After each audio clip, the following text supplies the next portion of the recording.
নমস্কার বন্ধুরা, আশা করি তোমরা সকলে খুব ভালো আছো।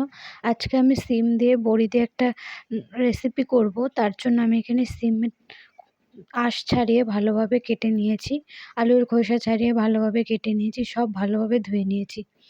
এদিকে একটা কড়াই বসিয়ে দিয়েছি, কড়াইতে এখন পরিমাণ মতন তেল দিয়ে দেব। তেলটা ভালোভাবে গরম করে নেব। তেলটা ভালোভাবে গরম করে নিয়েছি, ওই তেলের মধ্যে এখন বড়িগুলো দিয়ে ভালোভাবে লাল লাল করে ভেজে নেব। এগুলো আমাদের বাড়িতে তৈরি বড়ি। বড়িটা ভালোভাবে লাল লাল করে ভেজে নিয়েছি। এবার বড়িগুলো তুলে নেব।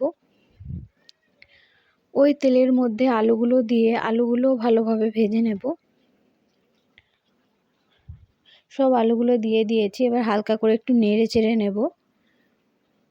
এবার হালকা একটু লবণ আর হলুদ গুঁড়ো দিয়ে ভালোভাবে নেড়ে চেড়ে লাল লাল করে ভেজে নেব। নেড়ে চেড়ে ভালোভাবে হলুদটা মিশিয়ে নেব।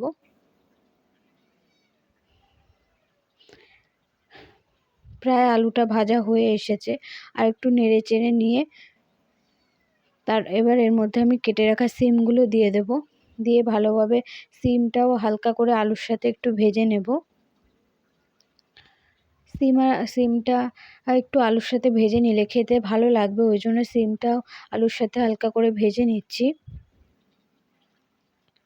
সিম আর আলুটা ভালোভাবে ভেজে নিয়েছি, এবার তুলে নেব। এবার ওই তেলের মধ্যে দিয়ে দেব কালো জিরে ফোড়ন, আর সামান্য অল্প একটু হলুদ গুঁড়ো দিয়ে দেব যাতে মশলাটা না ছিটোয়।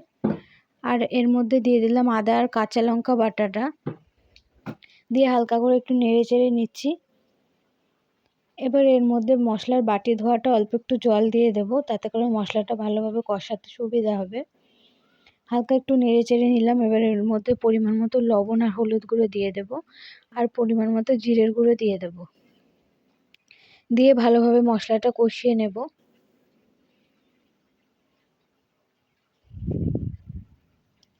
মশলাটা ভালোভাবে কষিয়ে নিয়েছি। এবার এর মধ্যে আমি সর্ষে বাটা দিয়ে দেব।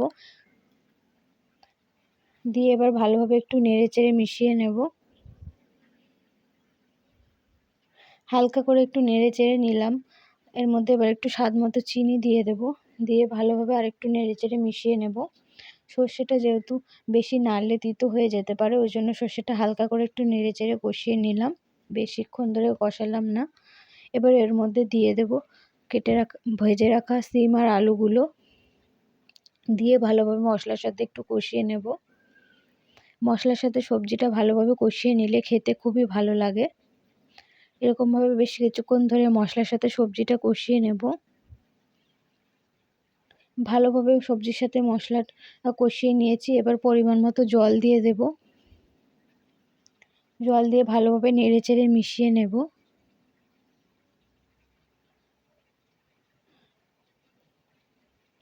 আমি যেহেতু গামাখা ঝোল রাখবো, ওই জন্য বেশি জল দিলাম না, অল্প পরিমাণে জল দিয়েছি। তোমরা তোমাদের পরিমাণ মতো জল দিয়ে দিও। এবার ওই ঝোলের মধ্যে বড়িগুলো দিয়ে দিলাম, যাতে করে বড়িগুলো ভালোভাবে নরম হয়ে যায়।